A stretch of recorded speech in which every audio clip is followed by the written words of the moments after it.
Bueno, para contextualizar lo que acaba de decir Sergio, hay una encuesta del World Value Survey de hace unos años atrás donde los puertorriqueños salían reportados como las personas más contentas del mundo.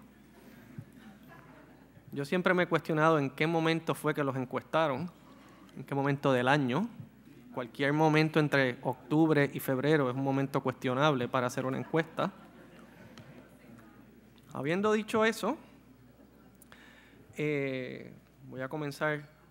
En el día de hoy lo que mi intención es, consona con lo que ha planteado Sergio Marzuach, es ampliar el debate en cuanto a el entendimiento de la pobreza y qué tipo de políticas públicas se deben abordar para lidiar con la pobreza y con la desigualdad en Puerto Rico. Para hacer eso voy a hacer tres puntos básicos. Lo primero es contextualizar la información que tenemos a base de dos enfoques. Uno es lo que es un enfoque más bien saliente dentro del análisis de la pobreza y de la desigualdad y un enfoque entrante entre los estudiosos de este tema. En el primero, lo tradicional ha sido enfocarse en medidas de ingresos, pero en la medida en que se ha ido desarrollando un conocimiento más cabal sobre la pobreza a nivel mundial y a nivel de Estados Unidos, pues se ha visto la necesidad de ampliar ese enfoque para considerar otras medidas y una elaboración conceptual de lo que subyace esas medidas de pobreza y desigualdad.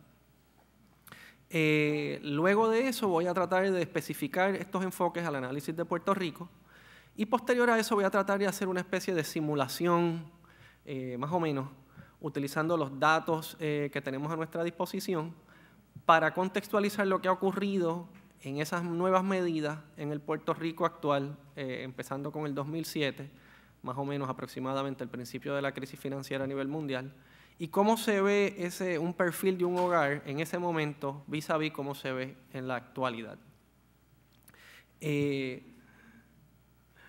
De esta gráfica, esto se ve bastante bien. Para comenzar, quiero con esta tablita sintetizar cuáles son los dos enfoques básicos. A nivel conceptual, el enfoque tradicional se ha concentrado en el análisis de medidas que entendían la pobreza como una brecha, una necesidad de tener un recurso básico, y entonces pues se utilizaban los datos de los censos y se ubicaba a las familias o los individuos dentro de esa distribución y se decía, bueno, si la familia o el individuo tiene por debajo de tanto, tiene una necesidad de X, y con eso pues sabemos más o menos cuántas personas son pobres. En el caso del análisis de la pobreza a nivel mundial, para dar una idea, la medida que se utiliza en la actualidad es tener $2 o menos al día.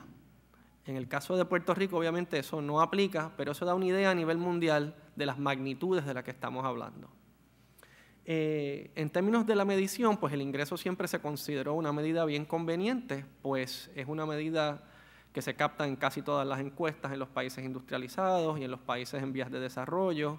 La gran mayoría de las familias a través del mundo y de los individuos tienen alguna relación mercantil con otros hogares. Es verdad que en los países en vías de desarrollo eso no es perfectamente cierto. Hay muchas más familias que están desvinculadas de los procesos de mercado de una manera directa, pero en general es una medida útil y permite unas comparaciones amplias y sí es un recurso obviamente importante, así es que nos da una idea general de dónde están las personas en relación a otros y dónde están en términos de sus necesidades absolutas.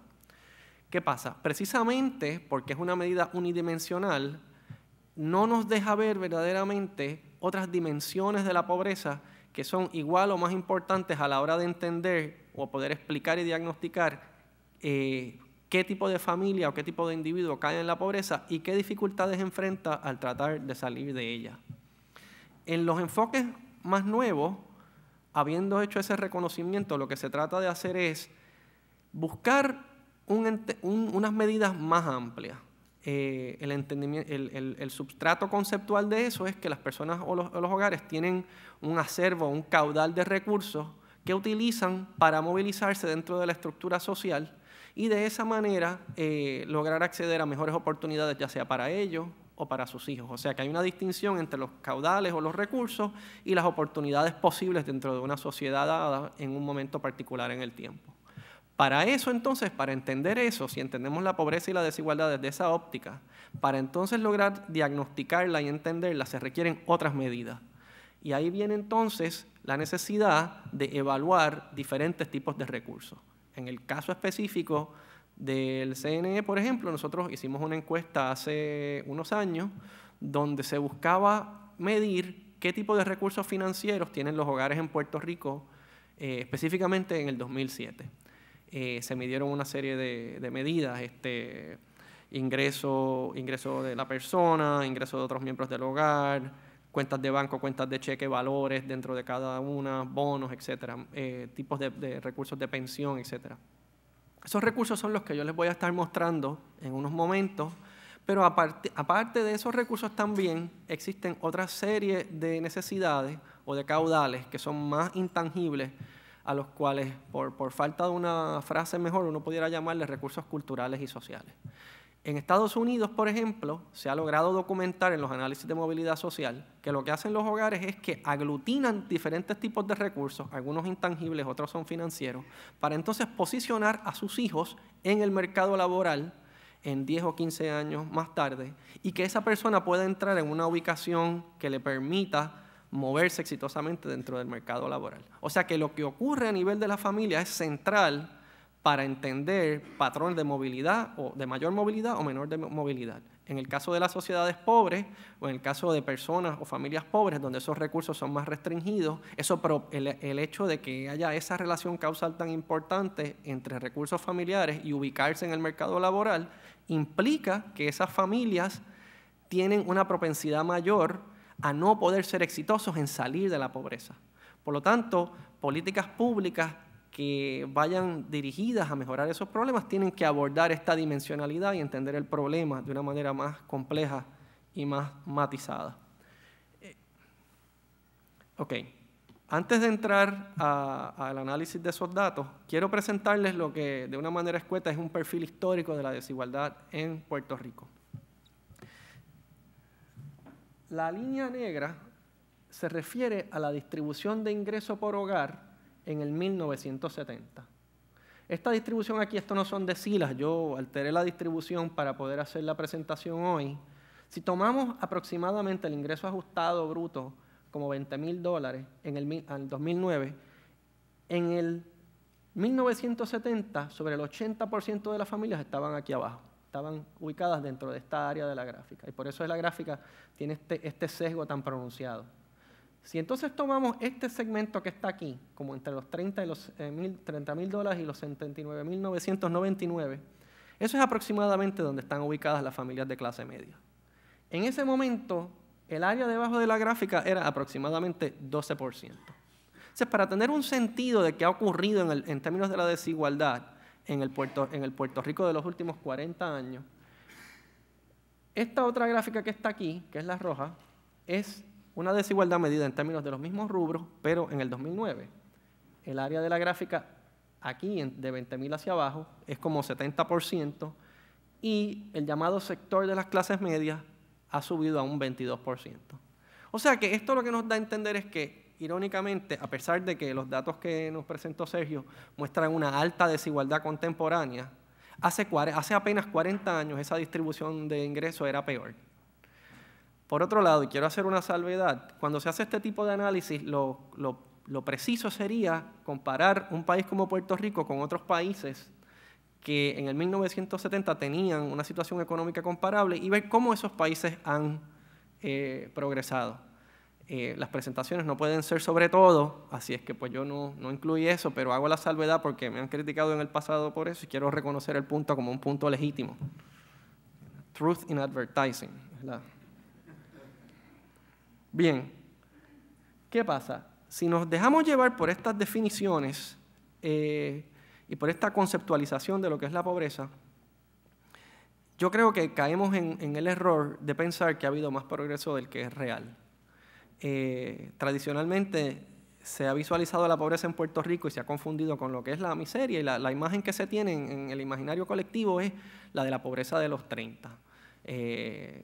Creo que a modo de ejemplo, pues todos conocemos las fotos de Jack Delano, Y esa es la imagen que yo creo que la gente tiene cuando se le habla de pobreza. Entonces, por implicación, la gente a la conclusión que llega es que en Puerto Rico no existe la pobreza. Pero ¿qué pasa? Si la pobreza es algo dinámico, entonces no se puede reducir a sus características en un momento histórico particular. En otras palabras, la pobreza y la desigualdad en el momento actual tienen unas características distintas de lo que eran hace 40 años o hace 80 años. Y por lo tanto, para entenderla en este momento hay que entender sus características particulares hoy en día. No tengo una gráfica para esto porque no me dio tiempo de prepararla, pero quiero darle unos datos que más o menos resumen eso. La pobreza en Puerto Rico es predominantemente urbana, no rural, que es la imagen que se tiene tradicionalmente. Eso implica que, por ejemplo, del total de familias que están por debajo de los $20,000, una quinta parte de ellas vive en como 5 o 6 municipios del área metropolitana. Habiendo dicho eso, hay que distinguir dónde están las familias pobres en términos de su vida diaria, de la proporción de familias por municipio que son pobres.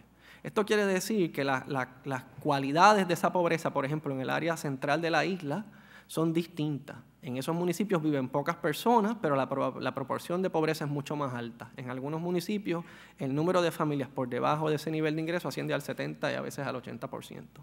O sea que eso nos da una idea más o menos aproximada de cómo, usando una medida universal y tradicional, podemos, como quien dice, anclar y tener un entendimiento más cabal de lo que es la pobreza en Puerto Rico. Creo que en el editorial del Nuevo Día de ayer citaron el estudio de Kids Count, y esos datos también nos ilustran un poco la incidencia de pobreza entre las personas de 18 años o menos, entre los niños. Y eso es una medida que se utiliza para tratar de entender bien comparativamente cómo está una sociedad versus otra. Es como decir, bueno, mides el norte moral de una sociedad en función de cómo se le trata a sus niños. Pues en el contexto de Puerto Rico, el número de niños por debajo de los niveles de pobreza o en familias por debajo de ese nivel asciende al 55%. En algunos municipios, para dar un ejemplo de San Juan, en el 2007 esa cifra era el promedio, era como 50 y pico %. Eso, desde el 2007 hasta ahora, y esto no está en el editorial del Nuevo Día, está en los datos en la página electrónica de Kids Count, asciende como a un 59 o un 60%. O sea, en un municipio nada más, el 60% de las personas menores de edad cualificarían dentro de estos rubros por debajo de este nivel de ingreso. Están en familias que están aquí. Eso es, en mi opinión, es un cuadro un tanto espeluznante, pero esa es la realidad en la que vivimos y es importante reconocerla si es que vamos a plantear o hacer un andamiaje de políticas públicas nuevas que nos permita abordar estos problemas. Bien, ¿por qué es que es importante tener una medida nueva de desigualdad y de pobreza? Pues hay varias razones. La primera es que precisamente a partir de la investigación nueva en economía y en sociología, una de las cosas que se ha logrado plantear es que la desigualdad y la pobreza no son problemas subsidiarios al problema de crecimiento económico. Y de hecho, en muchos países, en muchos lugares, se ha podido constatar que dependiendo de cuán intensa sea la pobreza o la desigualdad, eso tiene un efecto directo e indirecto sobre el crecimiento económico posterior de esos países. Eso se debe a un sinnúmero de razones, un sinnúmero de mecanismos, todos están en debate, pero la realidad es ya una de consenso de que estas dos dimensiones de la realidad social y económica de un país tienen una relación directa, no ya con su estabilidad política, obviamente sí, pero directamente con el tipo de variables que en el centro tradicionalmente analizamos, como el crecimiento y la productividad, etc. Eso a modo de introducción de por qué es que esto es importante. Pero la otra razón tiene que ver con la experiencia de riesgo económico. Si entendemos que una familia pobre o una familia en la parte inferior de la distribución de ingresos es una familia expuesta a una serie de situaciones adversas, eso nos da a entender que su situación social es una de mayor riesgo, si están desproporcionalmente más expuestos a eso. Y eso implica entonces que en sociedades de mayor nivel de pobreza y de mayor nivel de desigualdad, ese riesgo se disgrega a través de la distribución de posiciones económicas. Y por lo tanto conviene vivir en una sociedad donde la gente se sienta más segura, se puede enfocar en las cosas que verdaderamente importan, y por lo tanto, como punto de análisis de política pública, es un punto central para cualquier gobierno que verdaderamente tenga un compromiso con mejorar la situación de sus ciudadanos. Ok, el estudio nuestro tenía sobre 800 variables, y para poder presentar esto de una manera manejable, yo lo que hice fue que reduje los diferentes tipos de recursos básicamente a 3 o 4. Primero, el valor de la residencia, que es el activo principal en Puerto Rico. Segundo, los recursos líquidos, que se refieren a cuentas de banco, certificados de depósito, cuentas de cheque. Tercero, una serie de recursos que bregan precisamente con el asunto del riesgo posterior en la vida, y eso se refiere a los recursos del retiro. Históricamente, en las sociedades, antes de que hubieran recursos para el retiro, nadie se retiraba. Lo que existían, y de hecho en Puerto Rico había, eran asociaciones de mutua beneficencia. Y esa gente era la que, por ejemplo, aglutinaba como unos fondos para poder pagar por el entierro de sus miembros. Pero la gente trabajaba hasta los 80 o hasta que los votaran. O sea, era una experiencia de vida dramáticamente diferente de lo que es ahora. En ese sentido, las sociedades modernas, y Puerto Rico está incluida en eso, han logrado un salto cualitativo al lograr generar un acervo de recursos para el retiro de los adultos posterior a su vida productiva. Y por lo tanto es una medida importante del tipo de acervo que tiene una familia a la hora de enfrentarse a sus edades tardías. Bien, en el caso de Puerto Rico actual, y utilizando los datos de nuestra encuesta, esta es la distribución aproximada de hogares que tiene estos tipos de recursos. Por lo tanto, como un 74% declararon ser dueños de una propiedad residencial. Un 20% tenía algún recurso de pensiones, y un 8% tenía recursos financieros, y claro está, pues un por ciento sustancial, aunque menos de lo que uno esperaría, tenía algún tipo de cuenta de banco, cheque o certificado de depósito. Les hago la aclaración de que la gran mayoría de este número es así de alto porque son cuentas de banco. En este caso es un estimado un tanto conservador porque no había manera de preguntarle a la gente cuánto ellos pensaban que habían acumulado en el Seguro Social. Así es que esto lo que son es sistemas de pensiones, IRAs, etc. Bien, ahora vamos a desagregar esto y analizarlo, cruzarlo con la distribución de ingreso mensual disponible por hogar. Esto es lo que está aquí en el eje de X. Y cada una de estas líneas lo que nos muestra es la proporción de de hogares que están en ese rubro de la distribución con un recurso particular. La línea gris son las personas con algún recurso líquido, los hogares con un recurso líquido. La línea negra que cruza aquí en el nivel superior de la gráfica son los hogares que reportaron tener alguna residencia. Y las líneas de abajo, la rosa y la marrón, son los otros dos tipos de recursos. Estos son recursos financieros, o sea, casi nadie en la gran mayoría de los segmentos de la distribución de ingresos reportó tener ese tipo de recursos. Y aquí los recursos de pensión están más o menos igual hasta que llegamos a un punto bastante alto de la distribución de ingresos, y ahí entonces se dispara hasta llegar a un 40% de los hogares.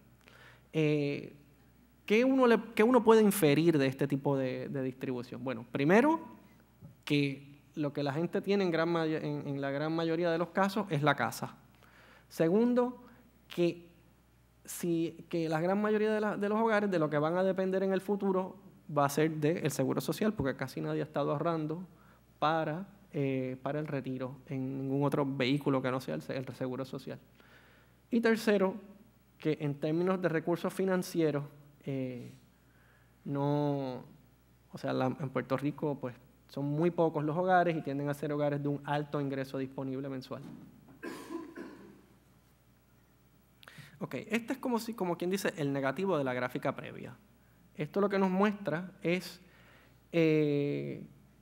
por decila de ingreso también, de ingreso disponible, los hogares que reportaron no tener ningún tipo de recurso que no fuera el ingreso.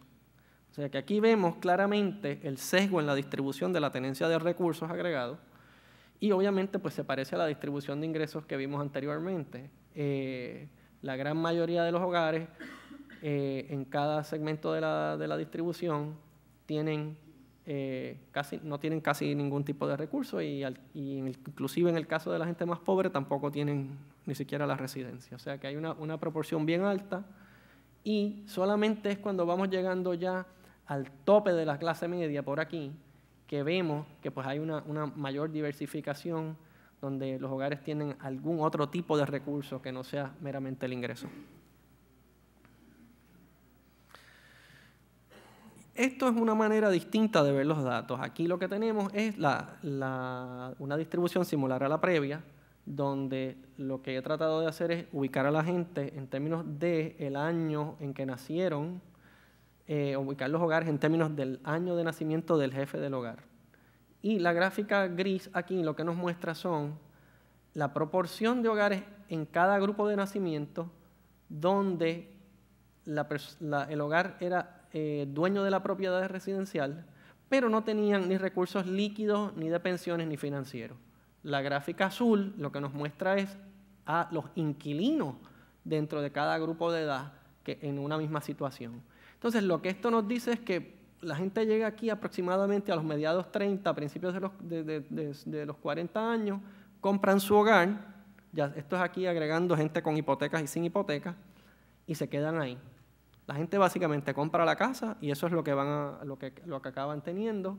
Y los inquilinos van disminuyendo, pero no tanto como uno esperaría.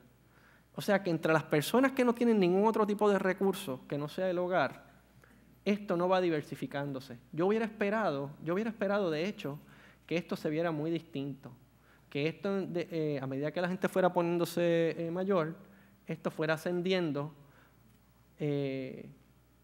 disminuyendo, puesto que el número de personas sin ningún otro tipo de recurso iba a ir disminuyendo en la medida en que la gente tuviera más ingresos disponibles. Y eso no es lo que ocurre.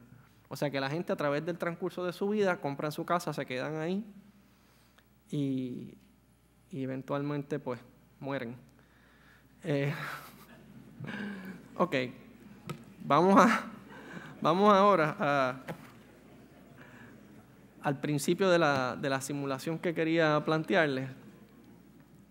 Para explicarles esto aquí, básicamente tuvimos un poco de problema porque no hay manera de que con los datos de Hacienda podamos estipular cuál es la distribución de ingresos luego de que la gente pague taxes. Eso dice algo, ¿no? Porque si es difícil saber cuál es la distribución antes de que paguen taxes, pues a Dios que nos salve si queremos saber lo que es después de que los paguen.